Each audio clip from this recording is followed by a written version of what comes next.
Beautiful.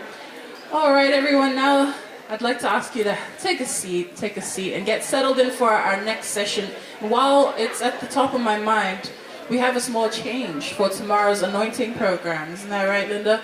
Yes, we had so many ladies wanting to be anointed this morning, which is amazing, that we're going to start even earlier. We're going to start at 4 a.m. tomorrow morning. So make sure you wake up nice and early if you want to be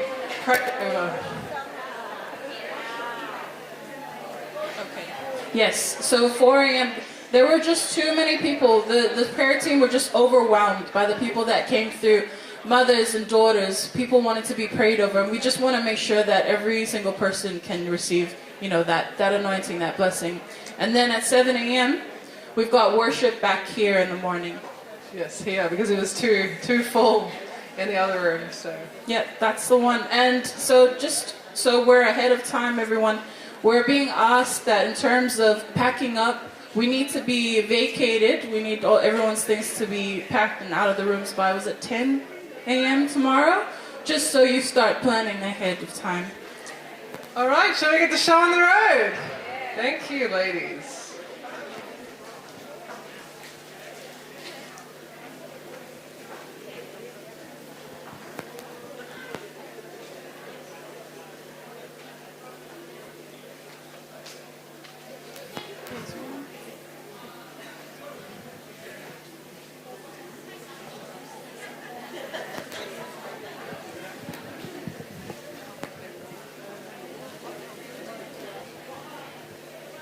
Good afternoon, sisters. My name is Bestie. I'm Melialpha's bestie, and we're all besties in Jesus. My birth certificate name is Genevieve Wainui Hayward, and I married Mr. Livestream over there, Paula Moimoi Latu. So I'm Genevieve Latu now. Praise the Lord for live streaming. You know, the pandemic tried to stop us, but God's word is living and his word goes forward to achieve its purpose. And time is short, but God's glory and the light of his love is just, being able to share this weekend online. We thank God for the honor for Greg and Jill and their 3ABN ministry.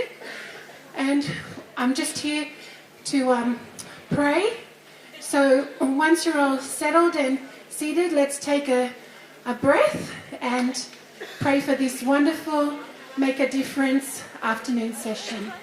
Okay, let's pray. Wonderful God, you're so awesome in this place. We thank you for bringing us all here this weekend, Lord. Last year was my first time here, and the year has zoomed by, and you've been so good, Lord. So when we look back, we just want to say thank you. Thank you that you make a way when sometimes we feel there is no way. But God, your will prevails always. So we give you thanks that this Sabbath afternoon we're here to hear stories of ministries. And Lord, maybe you're planting seeds of ministry ideas which will come to fruition by your glory and honor, Lord. Thank you so much for the women's ministry of the Greater Sydney Conference of Seventh-day Adventists. Lord, we bring Melialpha and her team to you, Lord, so that whatever's going to happen in the new year after this, it's all for your glory, God. And we just thank you for all the preparation, bringing everyone here and everyone who's not here, Lord. We're praying for our families and our friends, but we're giving you thanks, Lord. We're giving you thanks for the Sydney Conference. We're giving you thanks for bringing Jill and Greg here, Lord, to share about how you're so faithful. Lord, your promises are true. Hide your word in our hearts, Lord, so that when the time and at the right places and always we can rely on your word. Lord, we can live your word. And your word, Lord, is the only way that we can really be fed and sustained. So I thank you, Lord, for this weekend where we can learn to put on your full armor. Jesus, we're putting on the full armor. And as the lady of the church says, we're not going to take it off, Lord, after this. We know the devil's time is short, but he's defeated, and you're victorious, Prince of Peace. Thank you for leaving heaven to come and save us.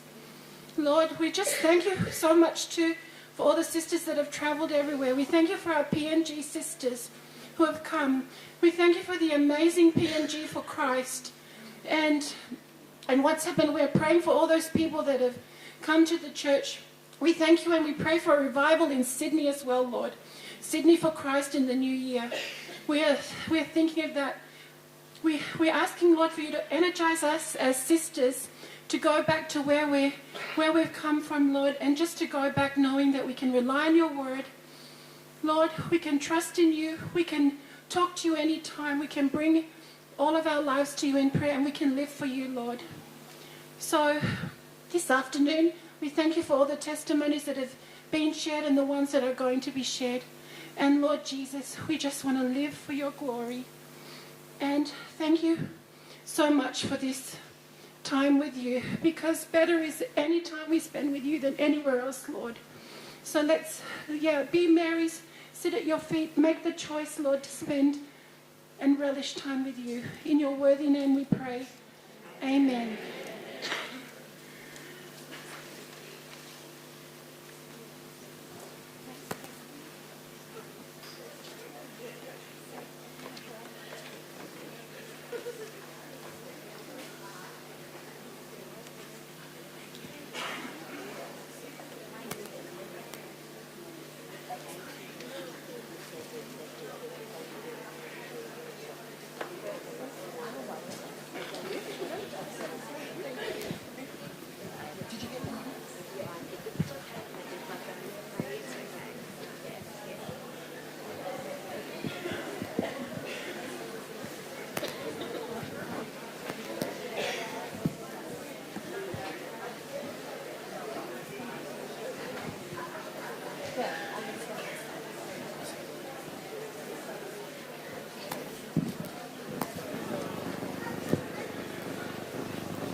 Test.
Thank you. I needed a bit of help. You know, it's after lunch. It's been a long day. So welcome, ladies. Welcome to our Make a Difference session. And I promise you that hopefully this is the last time you see me today. But this is an important session for us. It's about giving back to community, giving back to those who are less fortunate than us. And maybe wondering, how did our Papua New Guinea team come all the way from Papua New Guinea? You know, what happened? How did it lead up to this point of 20 coming just for our Breathe conference? As a women's ministry director, I'm so fortunate that I get to visit many churches during the year in between our programs and our events. And I happened to go and preach at Holroyd Church, located in the southwest of Sydney. And I had met a lady there. Her name's Emily. She's from Papua New Guinea. But the church is predominantly African. I think from Zimbabwe and Ghana. And as I do my promotions. I tell a little bit about what I do in the women's ministry space together with the team. And of course I promoted the Breathe. And from there, it just blew up, like literally. So I'm going to invite our women's ministry leader, Sister Mona, to come to the front, and she's going to tell us a little bit about their women's ministry in Papua New Guinea. So let's give her a clap.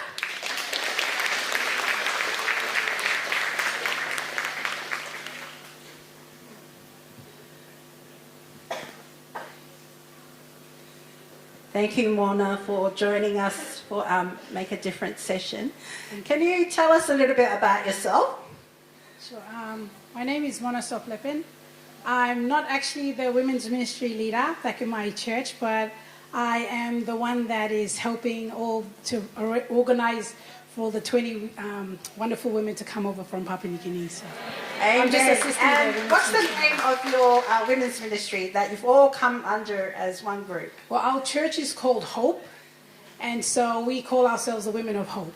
Women of Hope. And we give glory to God as well for enabling them to come for all your visas to be approved and just to be here for the weekend. Can you tell us a little bit about what you do in your women's ministries at Women of Hope? Okay, so our church is actually, it's a young church. It's only been established, or it's been around for like 4 years now. We're actually a branch church. We're not a company church yet. But we have a desire to empower our women. So out of our Women of Hope, we've established, we're trying to establish our Women of Hope, an association.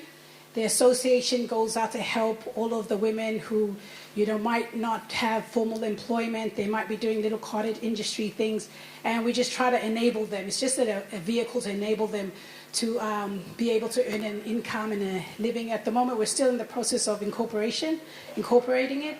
And we've gone ahead and we've set up a little SME hub.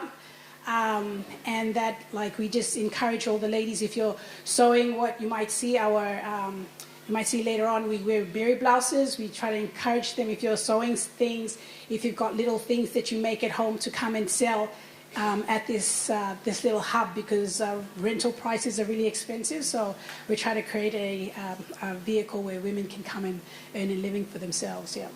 Amen. Praise God. And tell us, why did you want to come to Breathe? Why not?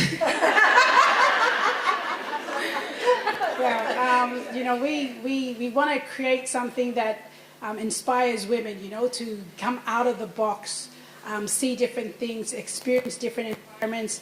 And one of the things that we really want to do is we want to make Hope, the church at Hope, a seventh-day church. Amen. Not a seventh-day church, a 7 days church. So to have things in there like a hub, a center of influence, having things done. And we know that you guys do that really well, because you have a lot of community-based programs and things like that. And so we wanted to give the ladies an exposure to how you do church, which is community-based things 7 days a week. And so we just want to learn from you guys and see if we can get some connections and networks going. So yeah. Praise the Lord. Praise the Lord. We hope that we'll be able to enforce, empower, and equip you. Ladies, before you return, I just want to pray over you before you go back to your seat and all the work that the women's ministry are doing in Papua New Guinea. Let's pray. Thank you. Heavenly Father, we thank you, Lord, for the 20 women who travelled all the way from Papua New Guinea to be here at Breathe, Lord.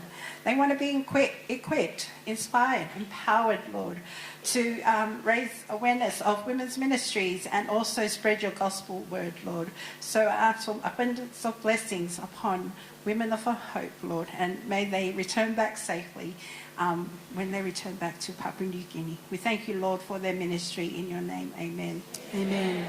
Ladies, I just also wanted to announce in our offering for this morning, you have generously donated $6,300 towards Women of Hope. And maybe we can turn off the live stream from this. I had $700 from Women's Ministry to make it $7,000. So thank you so much, everyone, for your generosity. And if you don't see me next year, you know why. So, ladies, okay, hands up. This big gathering is amazing, and we want to continue it on. Who went to Big Camp this year? Big Camp 2024 at Jindabyne. Yeah? Wow, so many hands, but not too many. We want more. All right. We're going to have Big Camp in 2025 at the same place, around the same time, for about 6 days. And we have Joyce here from the Greater Sydney Conference, who's come to let us know what's going to happen. And here's a video for you all. Don't forget to register as well. Faithful friends, Greater Sydney Conference Big Camp is returning. Big Camp will be held on April 21st through April 27th in 2025 at the Adventist Alpine Village in Jindabyne. We are excited to host Big Camp again next year. With the cycle of evangelism and Harvest 25 taking the center stage for us at the conference in the next year, our theme for this event will be Empowered to Go. Every single one of us possesses the ability and the resilience necessary to be a disciple of God. Here, we will be fueled with encouragement and the inspiration to boldly go. Our speakers for Big Camp in 25 are Pastor Randy Roberts, Senior Pastor at Loma Linda University Church, and Pastor Adam Ramdin, Executive Producer of Lineage Journey. We can't wait for what they have in store. So grab your tickets, pack your bags, and we will see you there. God bless you all. So, as you heard there from President Albert Matohiti, register now. I want to see you all at Big Camp 2025. So the registration is now live, and you're all welcome to attend, and we can continue our journey together to be empowered to go forth in God's kingdom. So now I'd like to invite Linda from ADRA to come and say a few words about our project for this year.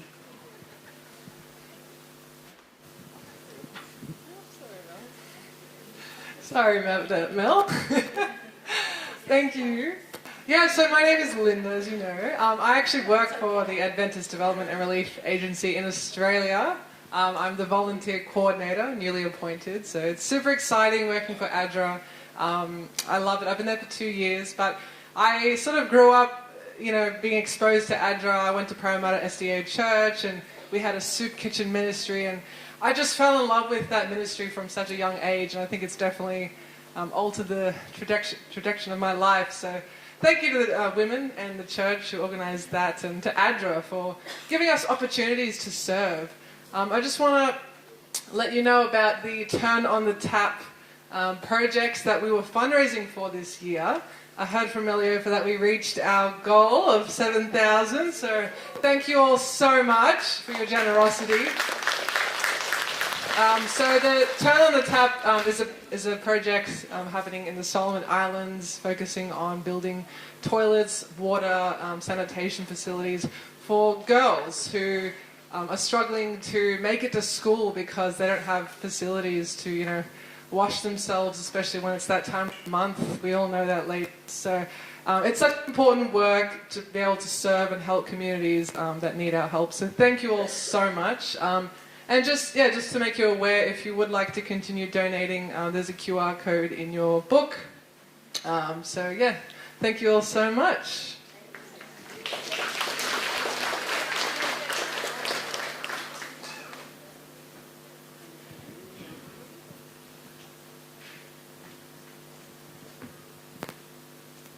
Hello everyone.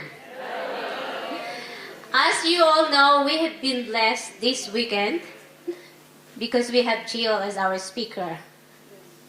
And if you've been blessed and inspired, can you please raise your hands?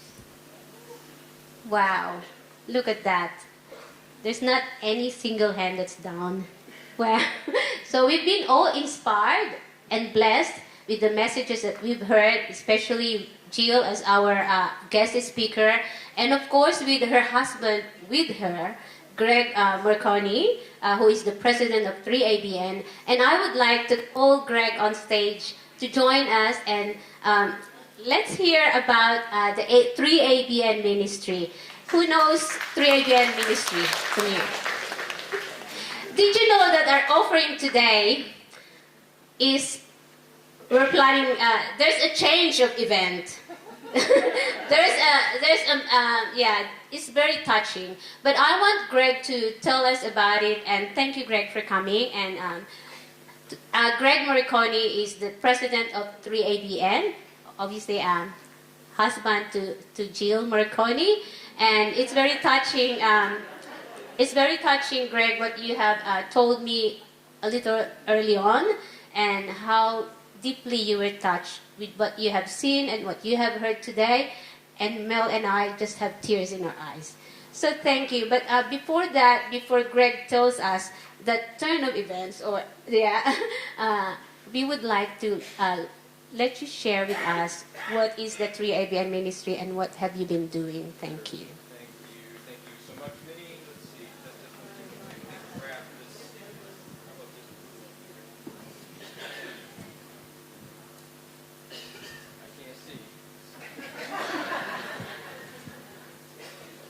Okay, test, there we go. I'm getting older, I have to put my glasses on to see. But first of all, thank you so much for inviting Jill to be part of this women's ministry convention. What a blessing conference for us to be here. Thank you, Sister Mel, for allowing me. Thank you, Minnie, for allowing me as a man to also tag along to this event. I have to say I've been truly blessed. I did pass on the pink water bottle, though, just so you know. But it's such a blessing to be here. I have been blessed in a powerful way. But just real quick, the 3ABN, how many of you actually watch 3ABN? Whether it's YouTube, quite a few of you. I want to let you know how many of you are asked this question, how many of you watch 3ABN on the 3ABN app? That would be on your phone. Okay.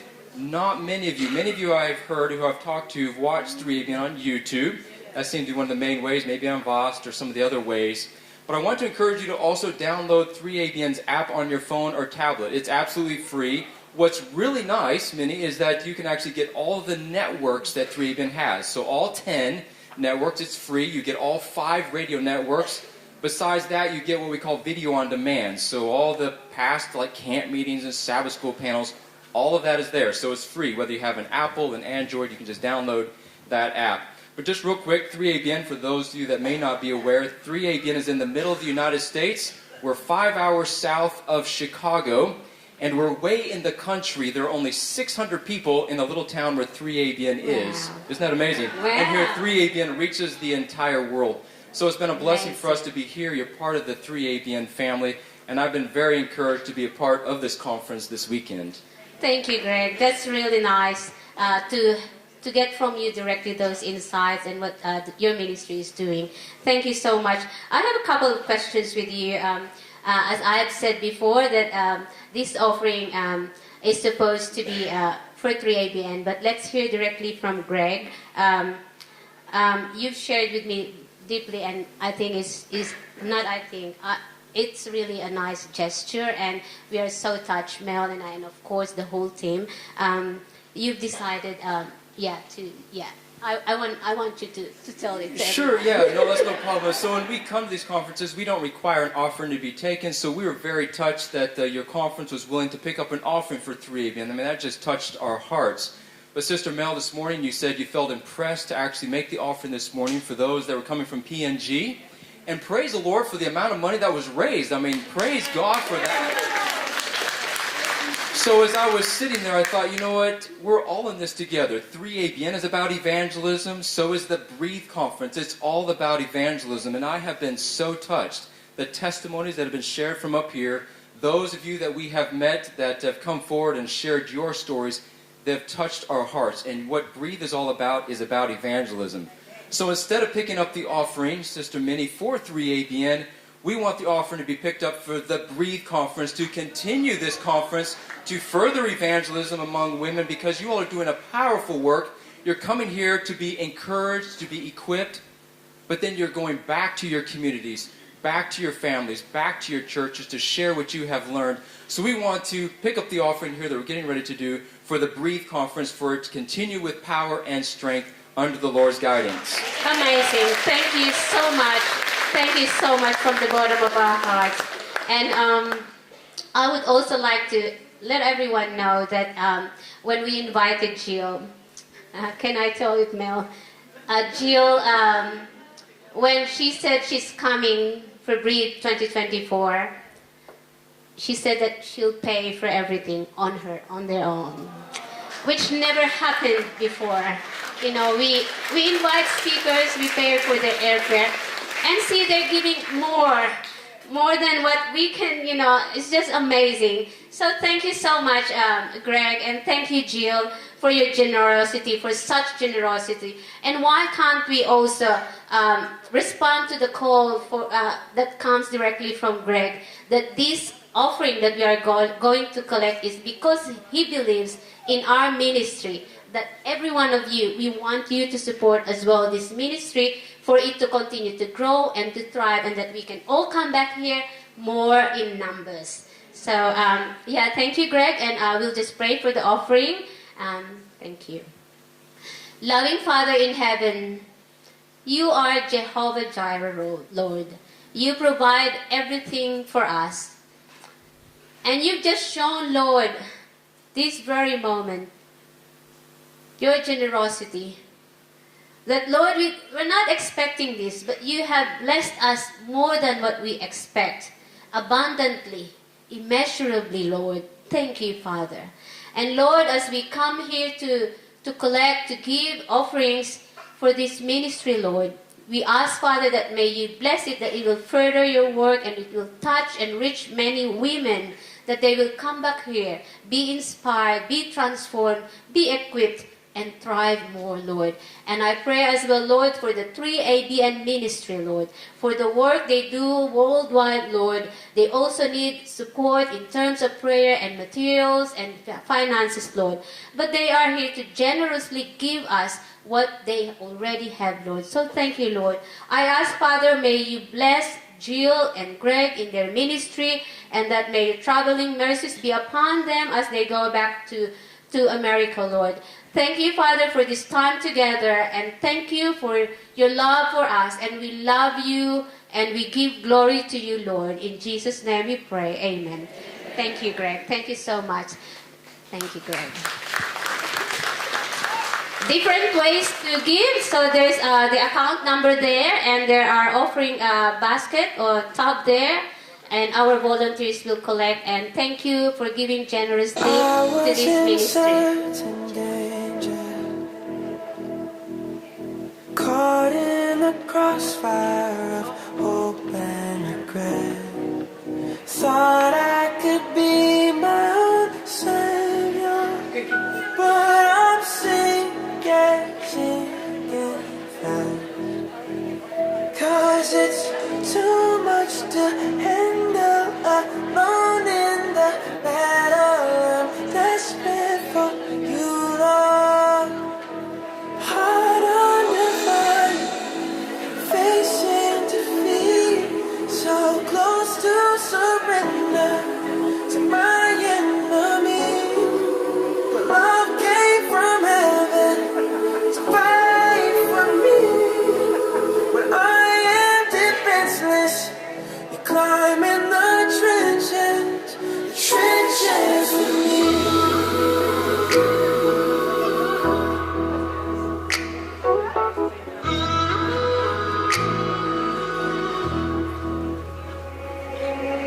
faithful from the beginning. You felt my pain, you have been where I've been, and I hear you say, it is finished, it is written, we win in the end. Heart under fire, facing defeat, so close to surrender to my enemy, but love came from heaven to fight for me. When I am defenseless, you climb in the trenches. The King of all glory made himself known to be my defender wherever I go. My shield and my refuge, protector of me, you're always here. Hearts under fire, facing defeat, so close to surrender to my enemies. But love came from heaven, you came and you rescued me. Thank you so much, Minnie, and also Greg, for your generosity. You really did move me to tears when Minnie told me earlier on. I thank you so much for your love and your graciousness to give back to Breathe so that this ministry can continue on for our women. At this time, I'm sorry I did say the other time was my last time. But I saw when I turned around that my boss is here. Our president of the Greater Sydney Conference is here, and he's an amazing supporter of our women's ministries. And I just want to give this opportunity to be able to say a few words now that he's here with us. I invite you to come to the front, please, Pastor Alvin, president of the Greater Sydney Conference, to say a few words to our women, please.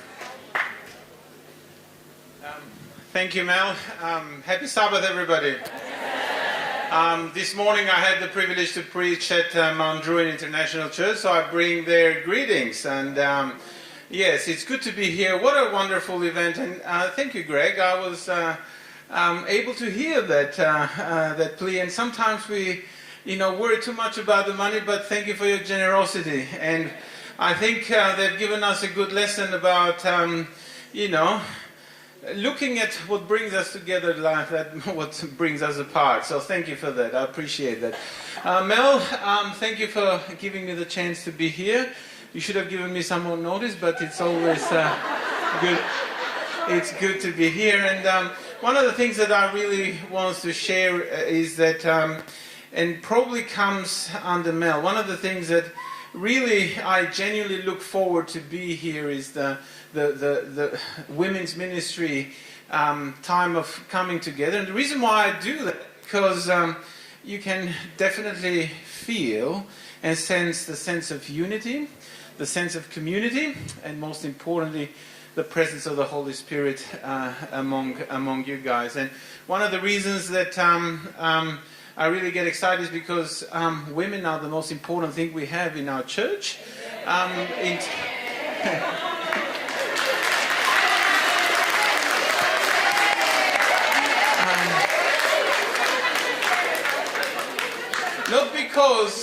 Not because I better be careful what I say because I'm going to get in trouble. And I want to share this, that everywhere I go, the hardest working people in the local churches are women. But the other most important thing is that you guys really keep the spirit of witnessing together. And you are some of the greatest soul winners that we have in our conference. And for that, we want to recognize your presence and we want to recognize your community as we share together in this during this weekend. Thank you, Mel. God bless you and have a wonderful time. Thank you, President Alvin. Thank you, ladies. See you for the last time. For today.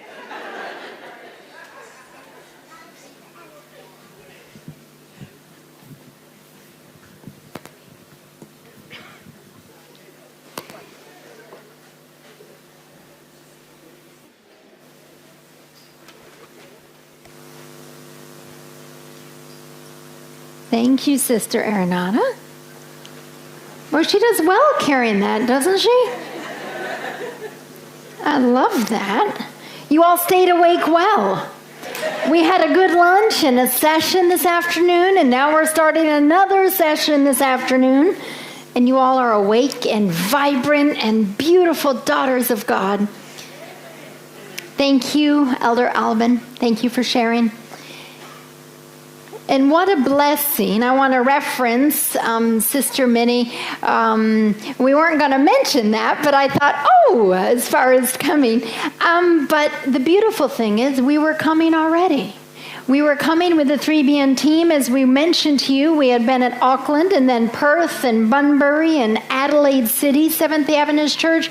Then we came up to Hamilton. So praise the Lord, we had a journey throughout Australia. And since we were already here, it was perfect to be able to segue into the women's conference. So look at God. Look at how God works and how it all connected in together. And we could be here. So thank you, Jesus. Amen. So Friday night, we won't go over all the keys, but our topic was, last night, yes, renewed faith, talking about faith versus feelings and how it's so vitally important that we choose faith and we depend our faith on the Word of God. This morning, Sabbath morning, we discussed, yes, received righteousness, not my own sinfulness, not pseudo-righteousness or that self-righteousness, but we looked at the righteousness of Jesus, how he can cover us. His blood covers us. We can be clothed in that righteous white garment, the imputed and later imparted righteousness of Jesus. This afternoon, we talked about, yes, revealed truth and those 5 takeaways, keys to sharing the truth in love. Speak the truth, but with patience. Speak the truth, but with love. Speak the truth by your actions. Speak the truth, but with humility and kindness. 5, speak the truth without any falsehood. Now this afternoon session is reliable promise. It's on the screen. Look at that. Reliable promise. We're going to focus on the sword of the Spirit. This is the Word of God, and we're going to connect that in with prayer. So 6 takeaways of the Word. 6 takeaways of the Word and prayer. Is the Bible dry to you? Is it dusty? Or is it the living Word of God? Is it information and facts? Or is it transformative? Is it lifeless and boring? Or life-giving and essential? Can you live without your Word? Or could you not survive without it? Our scripture, Ephesians chapter 6. We read this one this morning because of the helmet of salvation, but we'll read it again. Ephesians 6, 17 and 18. Take the helmet of salvation and the sword of the Spirit, which is the Word of God. Praying always with all prayer and supplication in the Spirit, being watchful to this end with all perseverance and supplication for all the saints. Let's pray.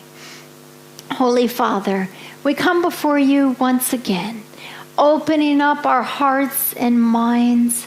As we open up your word, would you come and teach us?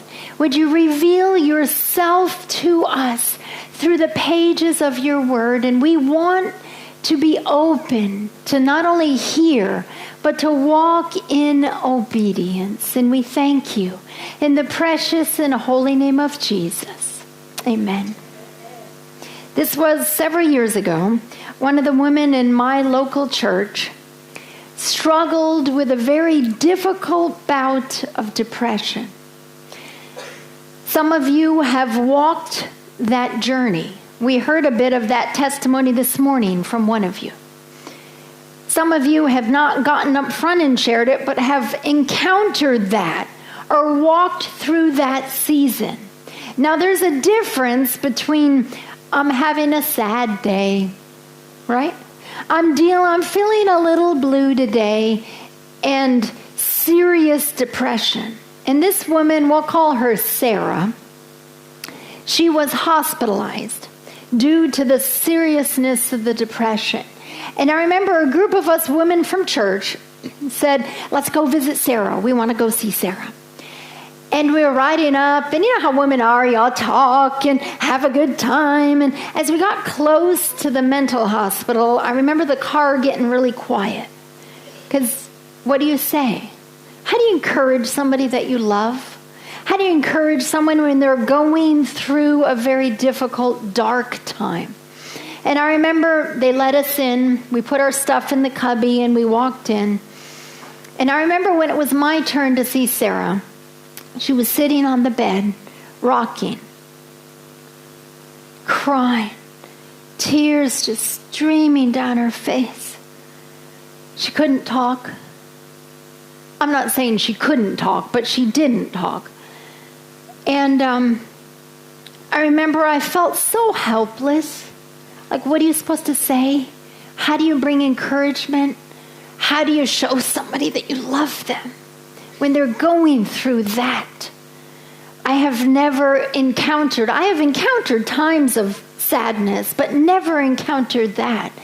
And so I really didn't know what to do. And I remember looking into Sarah's eyes and saying something, you know, everything you say feels like a platitude. But I remember saying something like, the Lord Jesus loves you, and we're here today because, you know, whatever, we're here in your pain. And I remember nothing, just tears streaming, rocking.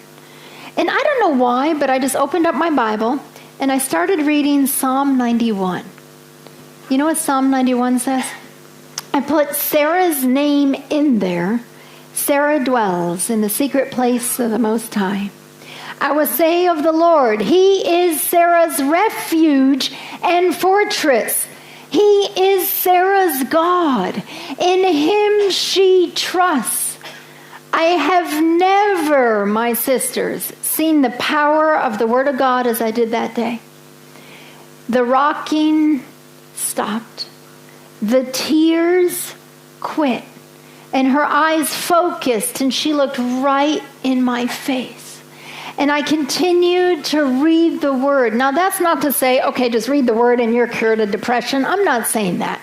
We need medical help. We need doctors. And there are times, and I'm all for that.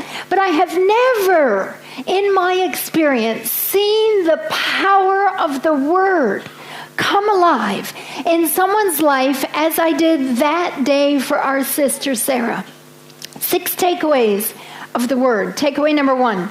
The Word reveals Jesus. The Word reveals Jesus. John 1:1. In the beginning was the Word, and the Word was with God, and the Word was God. I wrote in the margin of my Bible, before there was a beginning, the Word had already been. Jesus, pre-existent from time eternity. There was no beginning, was there? To the Father, Son, and Holy Spirit. In the beginning was the Word, Jesus, from eternity past. And the Word was with God, and the Word was God. Who's the Word? God. We call Him Jesus, because verse 14 says what? And the Word became flesh, took on our humanity, and dwelt among us. And we beheld His glory, that of the only begotten of the Father, full of grace and truth. Do you want to know what Jesus is like? Do you want to know who Jesus is like? Open up the Word. Study the Word, for the Word reveals the essence of who our God is. You know, they say in philosophy, there's a constant search for meaning. And what are those questions? What is my purpose? Who am I? What is my value? And so many times we look in other places instead of going to the Word for who we are in Christ. Sometimes we look at self-help books, and there's nothing against. I like reading. Sometimes we look at talk shows or on the internet, and there's nothing wrong with that either. Sometimes we look at social media and we study what we think appears to be some sort of perfect life or a family, which is probably just a fantasy. Sometimes we discuss with friends or study philosophy. Pick up the Word. Discover who Jesus is. Discover what His character is. And discover who we are in relationship to that. Where do we find Jesus? Open up the Word. Oh, my favorite gospel is the Gospel of John, which is what we're studying this quarter. I love the Gospel of John. You have Matthew, Mark, and Luke, the synoptic gospels, which just means to see together. And you have the same stories or similar stories from a different perspective. But you have John over here. John is incredible. John focuses, we have the 7 theological discourses, the 7 I am statements of Jesus, the 7 signs that point to Jesus as the Messiah. In John's gospel, we discover who Jesus is and what He can do and wants to do in and through us. So key number 1, takeaway number 1, the Word reveals Jesus. Number 2, the Word grows my faith. Key number 2, the Word of God grows my faith. Romans 10:17. Faith comes by hearing, and hearing by the Word of God. Do you want to grow in faith? Spend time in the Word. Spend time listening to the Word, and spend time growing in the Word. Galatians 6. Verses 7 and 8. Do not be deceived. God is not mocked. Whatever a man or woman sows, that we also will reap. He who sows to the flesh will of the flesh reap corruption. But he who sows to the Spirit will of the Spirit reap everlasting life. There's a story told, I don't even know if it's true, but of a man who had 2 dogs. One was a German Shepherd and the other was a pit bull. And he involved them in fighting, and he would always predict before they fought who was going to win.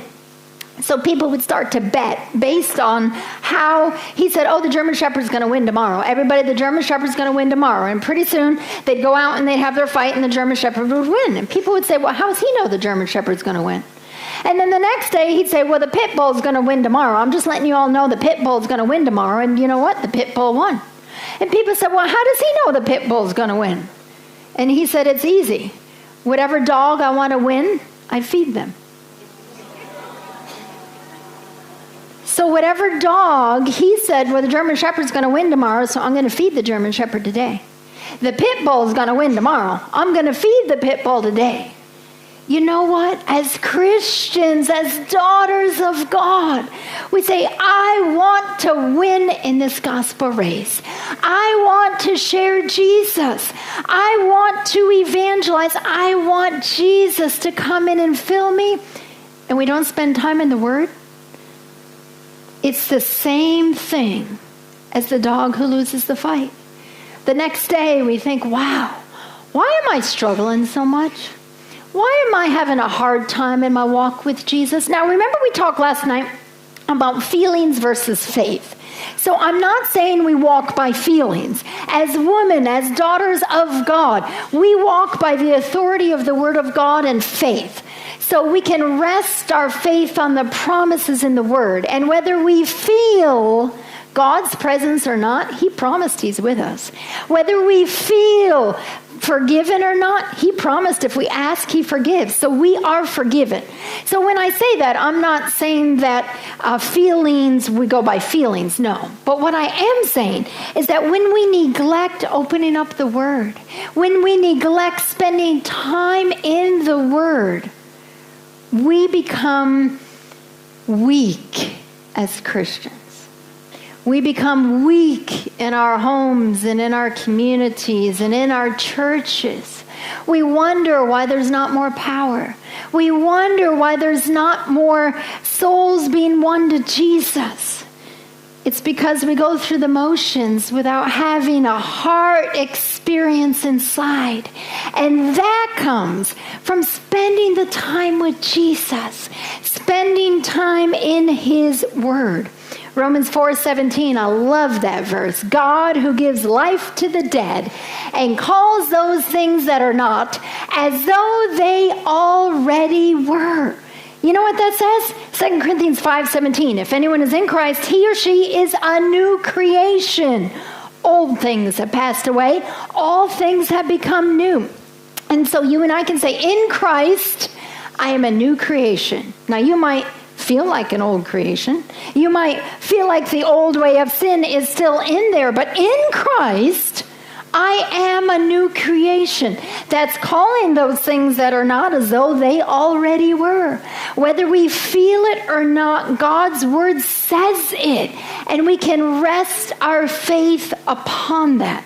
When we don't feel it, we're called to claim it by faith. When you don't feel like praying the Word, pray the Word anyway. When you don't feel like reading the Word, read the Word anyway. When you don't feel like following Jesus today, make a choice for Jesus today, regardless of how you feel. So key number 1, the Word reveals Jesus. Takeaway number 2, the Word grows my faith. Takeaway number 3, the Word transforms me. Oh, I love this one. John 17:17. Jesus speaking to His disciples, sanctify them through your truth. Your Word is truth. That means the Word can change us. That means the Word can sanctify us. And how is that possible? Because Jesus is the Word. Jesus is the truth. I am the way, the truth, and the life. So in other words, Jesus is the one who changes us when we read His Word. Ephesians 5 is really about husbands and wives, but when you get to verse 26, it talks about the Word. That He, Jesus, may sanctify us, set us apart, make us holy. How? Through the washing of the water of the Word. When you and I read the Word, there's power in the Word of God. You know, in the beginning, God's Word had power to create life, did it not? What's the first verse in the Bible? In the beginning, God created the heavens and the earth. You know that word created? In Hebrew, it's bara, and it's a verb, and it is used only when God is the subject, and it's always used of God's activity to create something from nothing. So in other words, in the beginning, God bara. In the beginning, God made something from nothing. What does the Bible tell us? He spoke and it was done. Now, if you jump over here to Psalm 51:10, this is David's great prayer of repentance. He says, create in me a clean heart, oh God. That word create is bara. In other words, it's God is the one who does the work. God can create something where there was nothing. When my heart was dead in trespasses and sins, when I was stuck in sin, when I was lost in addiction, God, by the power of the Holy Spirit, bara my heart. He created something out of nothing. Something where it was just death and desert and sin and slime and mud. He created something. So the same God who had power in the beginning to speak, let there be light, and there was light. The same God can look at your heart and my heart and say, let Jill be a new creature. Wow! God can create something where there was nothing. Where there was hatred, He can put love. Where there was envy, He can put contentment. Where there is unrest and anger, He can bring peace and joy. Only our God can change our hearts and lives. 2 Timothy 3:16 and 17. All Scripture is given by inspiration of God It's profitable for doctrine, reproof, correction, instruction in righteousness. That word correction actually means to restore to its original condition. So how we were when God had us in mind from the beginning. How we were when God created Adam and Eve. Perfect. That's what he sees in us.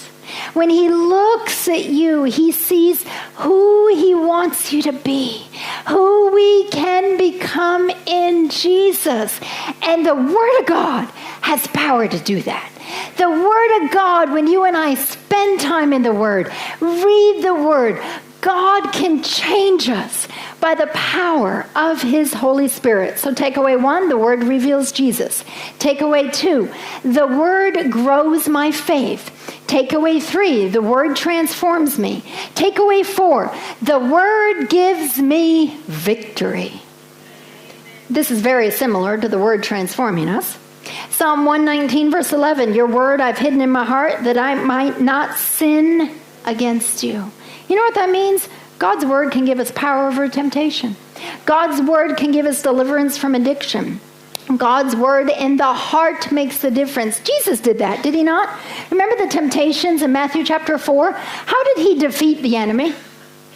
How did he defeat Satan when he came against him with all his temptations? What did he say? Yes, it is written. To every attack of the enemy, he said, it is written. Every time Satan comes in, Satan comes against you, Satan comes with doubts, Satan comes with lies, Satan comes with fear, Satan comes with condemnation, Satan comes with accusations. You can say, it is written. This is where faith takes hold. This is where we don't walk by how we feel. We rest our entire faith on the authority of the Word of God. You know what's incredible to me? Think about the Israelites. Remember the Mount Sinai experience in Exodus 19 and then the giving of the commandments in Exodus 20? What did they say? All that the Lord has spoken, we will do.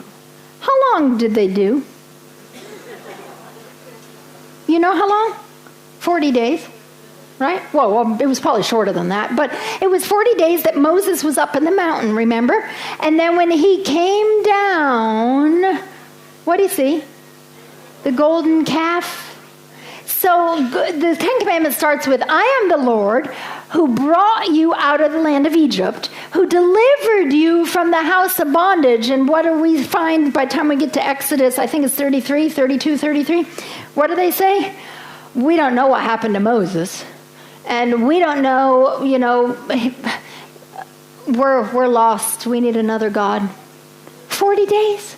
40 days. And they had just said, all that the Lord has said, we will do. You know what that tells me? We're no different than the Israelites. We can think we are, but we're not. We read those stories, oh, if I were in that day, I would have had faith. Would I have? Probably not. I'm not any different. We're all this human nature. Our promises are ropes of sand. It's not in us to say. The problem was they said all that the Lord has said we will do. We can't do it. We talked about that this morning. We are justified and saved by grace through faith alone. Are we not? It's the blood of Jesus that cleanses me from all sin, and all I do is say, I accept that gift on Calvary, and he covers me with his righteousness. But then we're sanctified or made like Jesus by grace too. It's not that we're saved here by grace, and then we have to try to work and obey and become more like, no. Grace sanctifies us. Jesus changes us. Sanctification is not me saying all that the Lord has said I'm going to do. Yes, I'm going to obey the Ten Commandments. No, it's Christ living in us, the hope of glory. It's me surrendering, as we talked about this morning, and allowing him to live inside. Are you changed? Not just outwardly, but truly changed from the heart. Have you ever held on to a grudge or nursed bitterness or unforgiveness? Have you ever gossiped about somebody else? Have you ever lashed out in anger or frustration? Have you ever wished for something that didn't belong to you? Have you ever fostered an impure thought? Have you ever reacted to somebody else with a critical, judgmental spirit? Have you ever indulged feelings of your own self-importance? If I'm being honest with you, I've done all of that. We don't have to live there. We don't have to stay there. Do you love other people? Do you walk in peace with others? Do you freely forgive and react in kindness?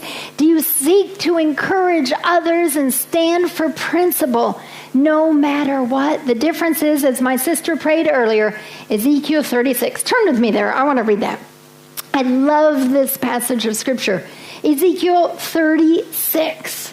It's the Word of God in the heart. And that Word of God, the word bara, that God can create something from nothing. God is the one inside who changes us. Ezekiel 36:25. I will sprinkle clean water on you. Oh, he can cleanse us. He can set us free. You shall be clean. I will cleanse you from all filthiness and from all your idols. I will give you a new heart and put a new spirit within you.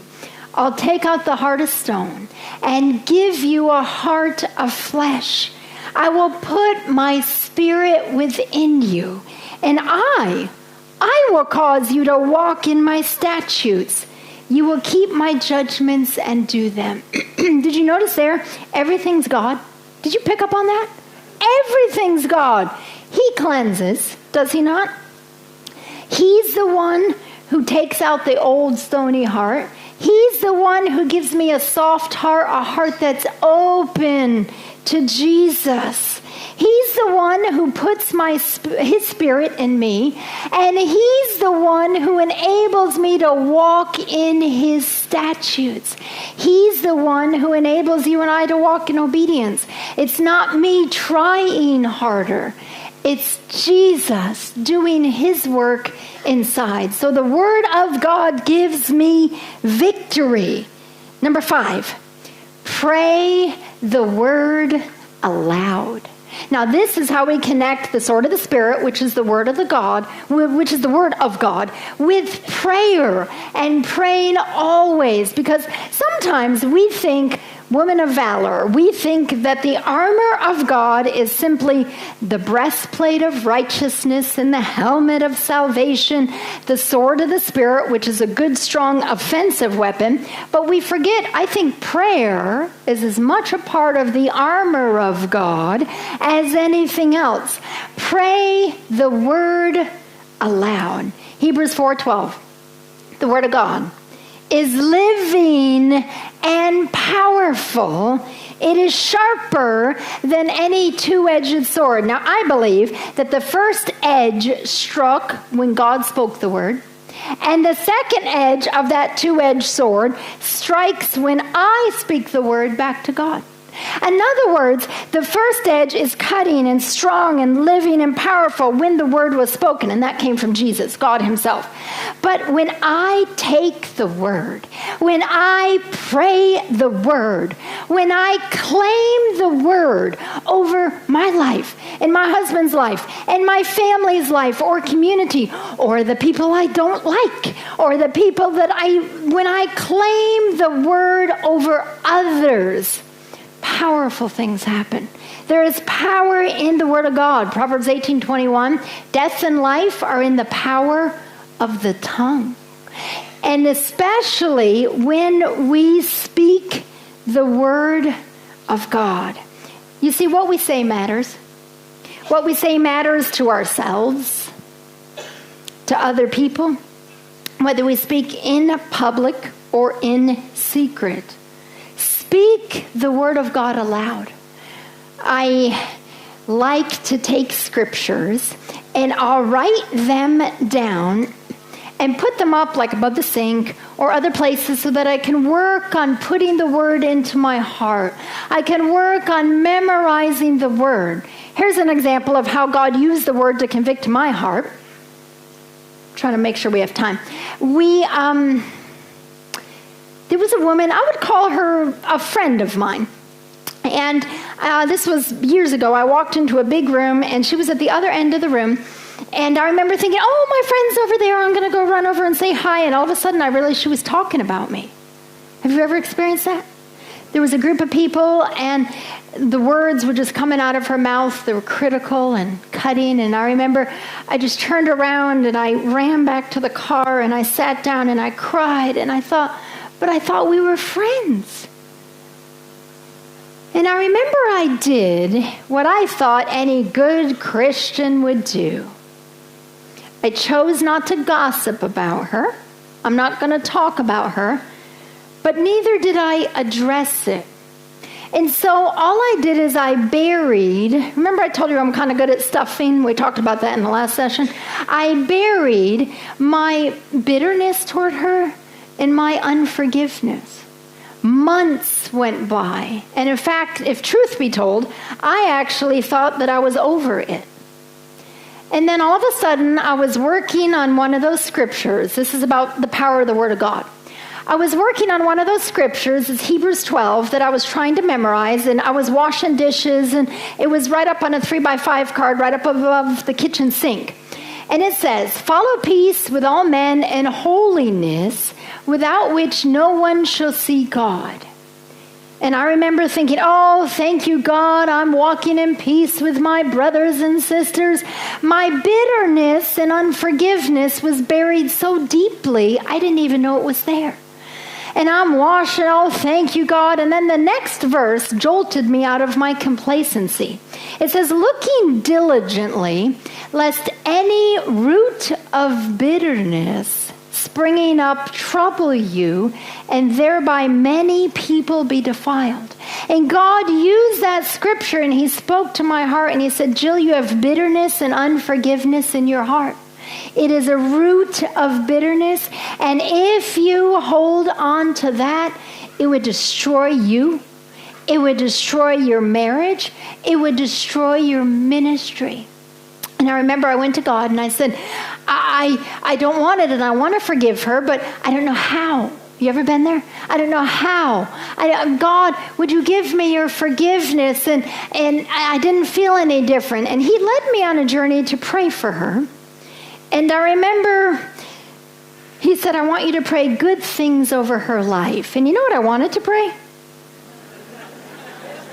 God, she could have like a broken arm.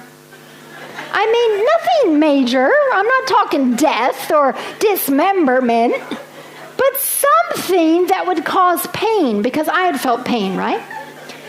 And yet God said, Jill, that's not what I'm asking of you. And so I remember praying and saying, God, would you bless her? Would you give her a good day? Would you bless her with financial blessings today? Would you bless her ministry? Would you bless her witness? Would you be with her family? Would you give her peace and joy in what she does and fulfillment? Would you grant souls to come in the kingdom as a result of what she does? And I remember I felt fake. I really did. I didn't want that. I didn't feel that. And yet, faith is a choice. Walking with Jesus is a choice. It's not based on how we feel.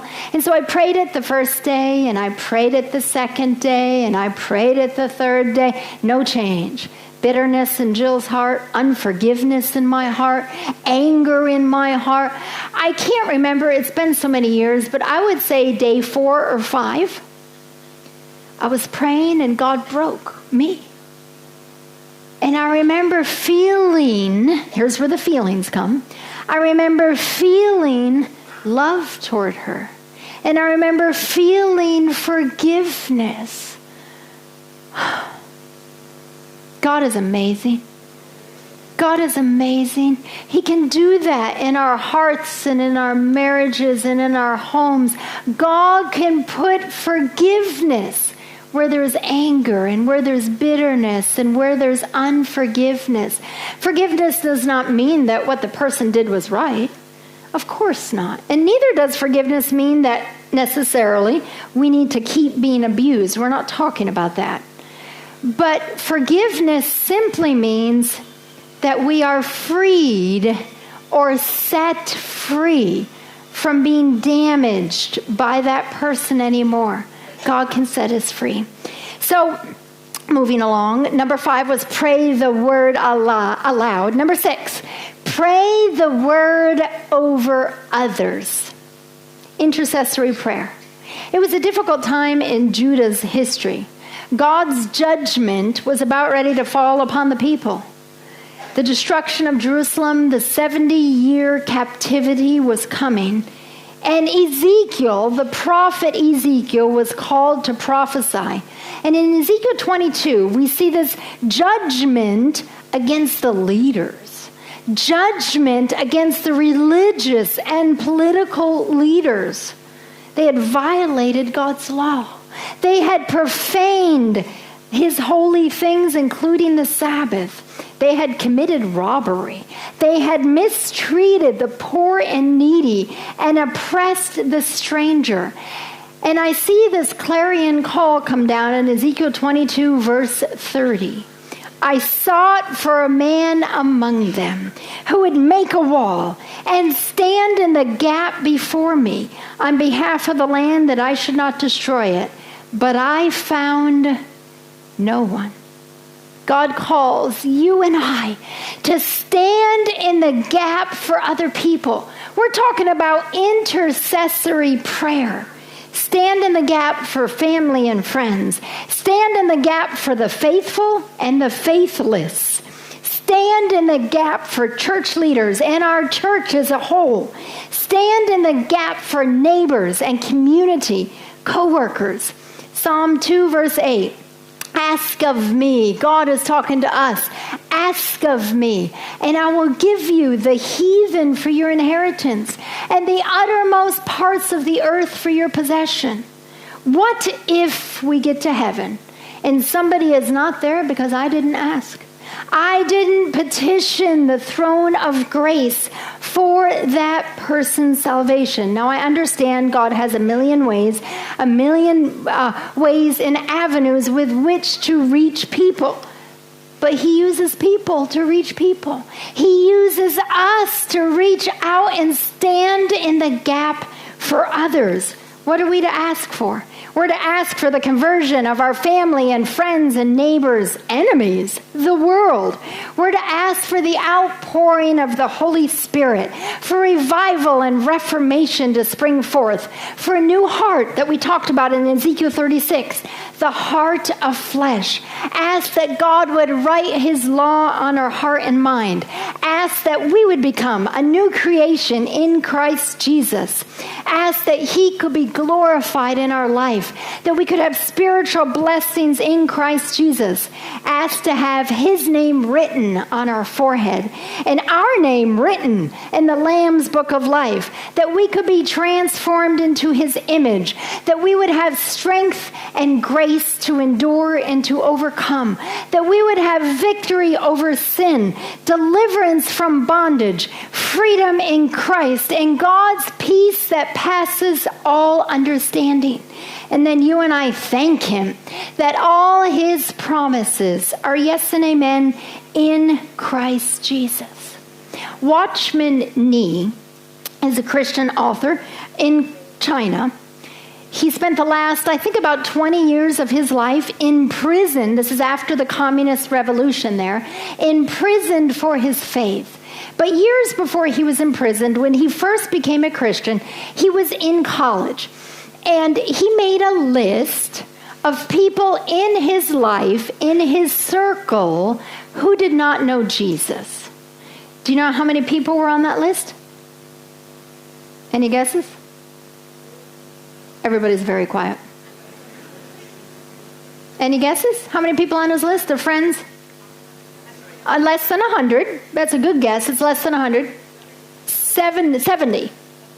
70 people, 70 friends, 70 acquaintances, 70 people within his sphere of influence that did not know Jesus. And he began to pray. Now, I'm not talking about the prayer where we wake up in the morning, God, I thank you for today. Okay, I'm off to work. We're talking about serious, substantial, intercessory prayer for someone else, standing in the gap, as it were, for them. He would spend sometimes all night in prayer. I don't think I've ever prayed all night. All night in prayer. Do you know how many of his friends accepted Jesus? 69. All but one found Jesus. All but one experienced the transforming grace of Jesus in their heart. Ask of me, and I will give you the heathen for your inheritance, and the uttermost parts of the earth for your possession. Ask. So, my sisters, as we close this afternoon session, who is on your heart that God wants you to pray for? Maybe you're to pray the word over them. Maybe you're to spend time, not just a quick moment, but time in prayer. I want you to pull out your cell phones, if you make notes on your cell phones, or on your pads of paper, whatever you use for notes, and write down the names of 2 people. We're not going to do 70, but write down the names of 2 people that God's putting on your heart right now. And he says, this is the person I need you to pray for. This is the person that I want you to stand in the gap for. 2 people.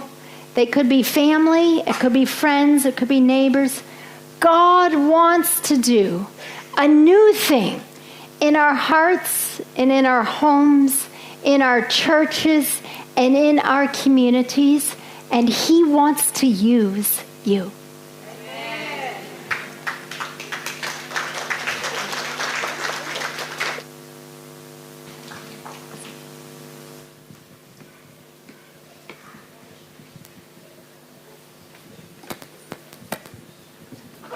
Amen, ladies. How many people have been blessed with the word that we've had? Amen. We're just going to sing our last song, which is Until Then. May we just contemplate on the promises that we have and the reliability that we know God always fulfills his promises. Okay, may we all stand as we sing our last song. Thank you.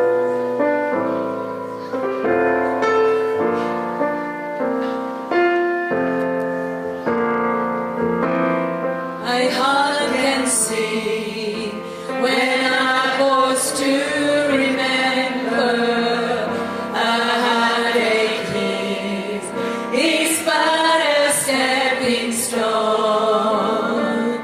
along the trail that's winding on.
Until then, my heart will go and sing. Let's listen to you sing.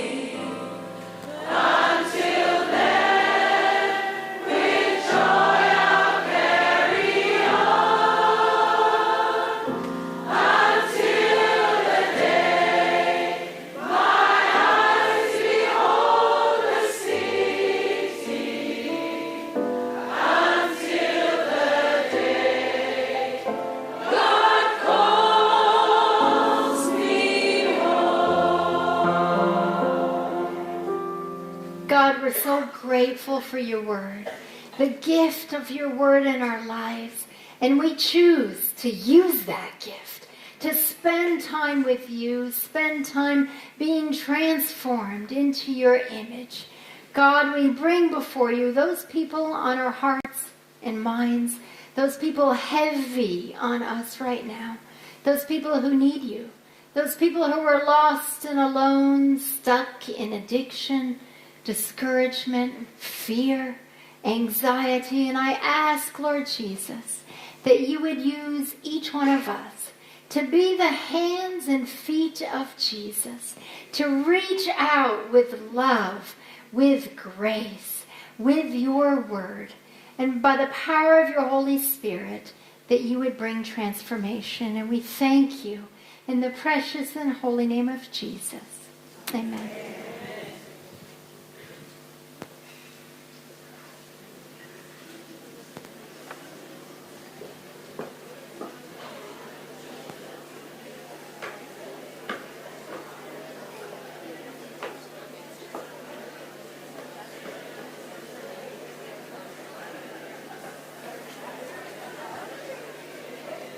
Thank you so much for being here for this next part of the program. Thank you to Jill for that encouragement. And it was interesting because last night we talked about how feelings aren't reliable. But today we reiterated just what is reliable, and that is the Word of God. So thank you. Praise God.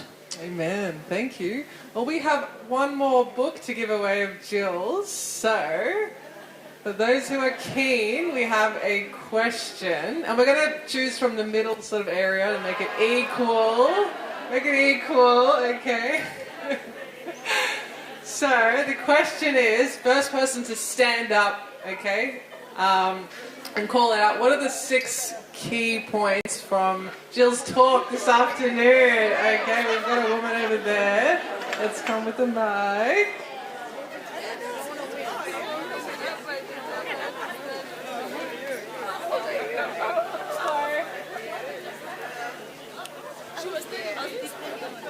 Number 1 is the Word revealed Jesus. The Word grows my faith. The Word transforms me. The Word gives us victory. And I pray a word of God aloud. I pray a word over others. Amen. Thank you very much. Please give her a hand. Thank you. And what was your name, sister? Yes. Tess. Thank you, Tess. Thank you.